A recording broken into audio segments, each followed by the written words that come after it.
7. A luta contra o mal.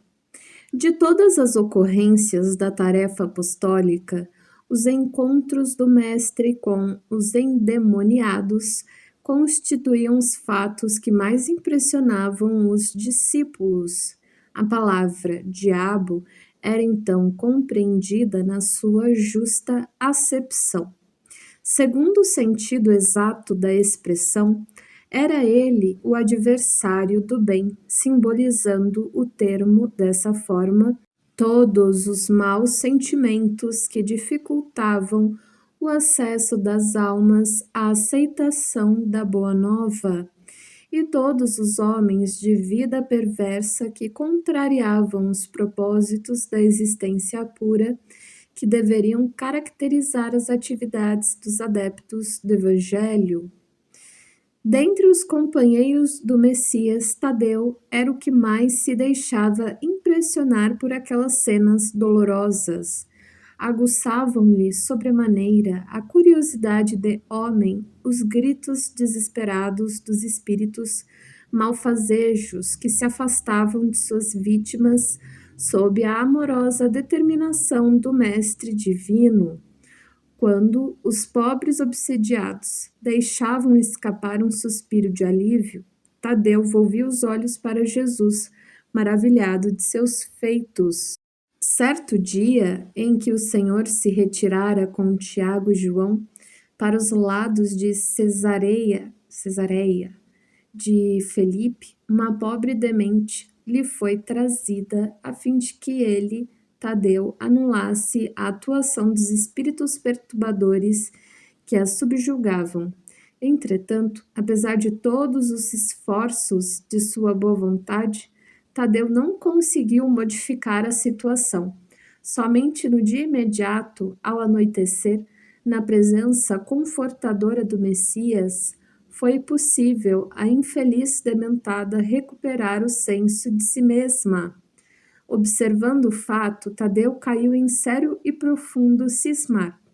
Por que razão o mestre não lhe transmitia automaticamente o poder de expulsar os demônios malfazejos para que pudessem dominar os adversários da causa divina? E se era tão fácil a Jesus a cura integral dos endemoniados, por que motivo não provocava ele de vez a aproximação geral de todos os inimigos da luz, a fim de que, pela sua autoridade, fossem definitivamente convertidos ao reino de Deus? Com o cérebro torturado por graves cogitações e sonhando possibilidades maravilhosas para que cessassem todos os combates entre os ensinamentos do Evangelho e os seus inimigos, o discípulo inquieto procurou avistar-se particularmente com o Senhor, de modo a expor-lhe com humildade suas ideias íntimas. Naquela noite tranquila, depois de lhe escutar as ponderações, perguntou-lhe Jesus em tom austero: Tadeu, qual o principal objetivo das atividades de tua vida? Como se recebesse uma centelha de inspiração superior, respondeu o discípulo com sinceridade: Mestre, estou procurando realizar o reino de Deus no coração. Se procuras semelhante realidade, por que as reclamas no adversário em primeiro lugar? Seria justo esqueceres as tuas próprias necessidades nesse sentido? Se buscamos atingir o infinito da sabedoria e do amor em nosso Pai, indispensável se faz reconheçamos que todos somos irmãos no mesmo caminho. Senhor, os espíritos do mal são também nossos irmãos? Inquiriu admirado o apóstolo. Toda a criação é de Deus. Os que vestem a túnica do mal envergarão um dia a da redenção pelo bem. Acaso poderia duvidar disso? Os discípulos do Evangelho não combatem propriamente o seu irmão, como Deus nunca entra em luta com seus filhos. Aquele apenas combate toda a manifestação de ignorância, como o pai que trabalha incessantemente pela vitória do seu amor, junto da humanidade inteira. No entanto, Não seria justo, ajuntou o discípulo com certa convicção, convocarmos todos os gênios malfazejos para que se convertessem à verdade dos céus?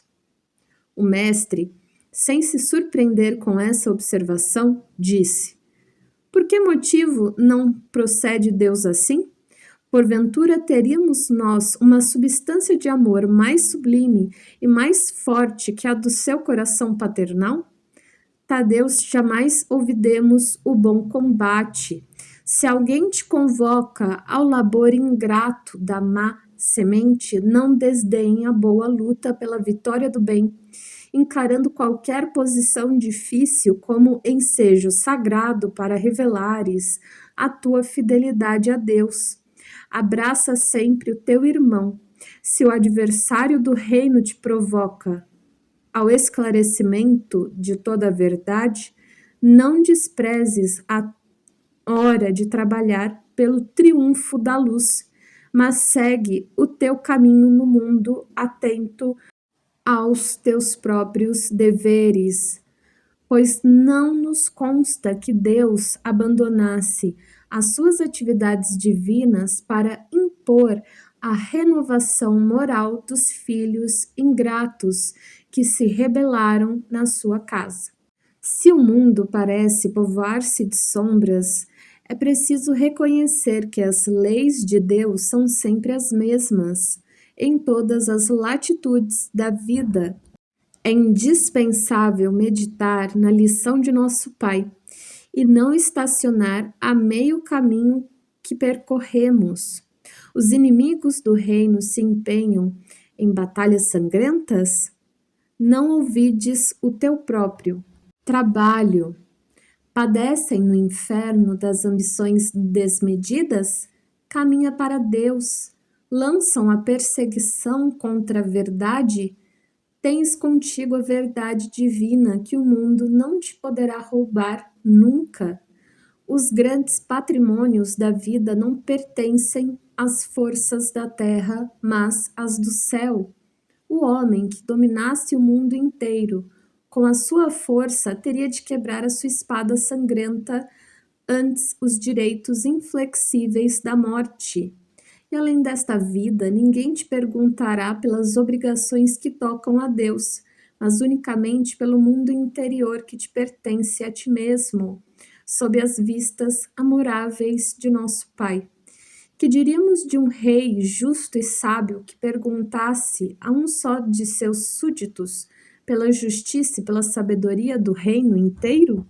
Entretanto, é natural que o súdito seja inquirido acerca dos trabalhos que lhe foram confiados, no plano geral, sendo também justo se lhe pergunte pelo que foi feito de seus pais, de sua companheira, de seus filhos e irmãos.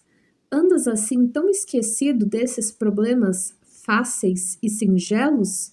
Aceita a luta, sempre que fores julgado digno dela, e não te esqueças em todas as circunstâncias de que construir é sempre melhor.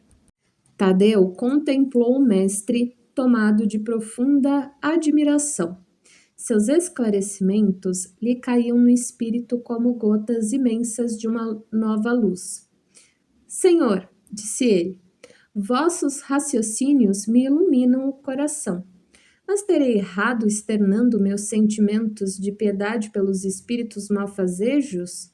Não devemos, então, convocá-los ao bom caminho? Toda intenção excelente, redarguiu Jesus, será levada em justa conta no céu. Mas precisamos compreender que não se deve tentar a Deus. Tenho aceitado a luta como o Pai me envia. E tenho esclarecido que a cada dia basta o seu trabalho. Nunca reuni o colégio dos meus companheiros para provocar as manifestações dos que se comprazem na treva. Reuni-os em todas as circunstâncias e oportunidades, suplicando, para o nosso esforço, a inspiração sagrada do Todo-Poderoso. O adversário é sempre um necessitado que comparece ao banquete das nossas alegrias e por isso, embora não o tenha convocado, convidando somente os aflitos, os simples e os de boa vontade, nunca lhe fechei as portas do coração, encarando a sua vinda como uma oportunidade de trabalho de que Deus nos julga dignos. O apóstolo humilde sorriu, saciado em sua fome de conhecimento, porém, acrescentou, preocupado, com a impossibilidade em que se via de atender eficazmente à vítima que o procurara. Senhor, vossas palavras são sempre sábias. Entretanto, de que necessitarei para afastar as entidades da sombra, quando seu império se estabeleça nas almas? Voltamos assim ao início das nossas explicações, retrucou Jesus. Pois para isso necessitas da edificação do reino no âmago do teu espírito, sendo este o objetivo de tua vida. Só a luz do amor divino é bastante forte para converter uma alma à verdade. Já viste algum contendor da terra convencer-se sinceramente, tão só pela força das palavras do mundo? As dissertações filosóficas não constituem toda a realização. Elas podem ser um recurso fácil da indiferença ou uma túnica brilhante acobertando penosas necessidades. O reino de Deus, porém, é a edificação divina da luz. E a luz ilumina, dispensando os longos discursos. Capacita-te de que ninguém pode dar a outrem aquilo que ainda não possua no coração. Vai, trabalha sem cessar pela tua grande vitória. Zela por ti e ama teu próximo, sem olvidares que Deus cuida de todos. Tadeu guardou os esclarecimentos de Jesus para retirar de sua substância o mais elevado proveito no futuro. No dia seguinte, desejando destacar perante a comunidade dos seus seguidores a necessidade de cada qual se atirar ao esforço silencioso pela sua própria edificação evangélica, o Mestre esclareceu com seus apólogos singelos como se encontra dentro da narrativa de Lucas, abre aspas, quando o espírito imundo sai do homem, anda por lugares áridos procurando e não o achando diz, voltarei para a casa donde saí, e ao chegar acha varrida e adornada. Depois vai e leva consigo mais 7 espíritos piores do que ele, que ali entram e habitam.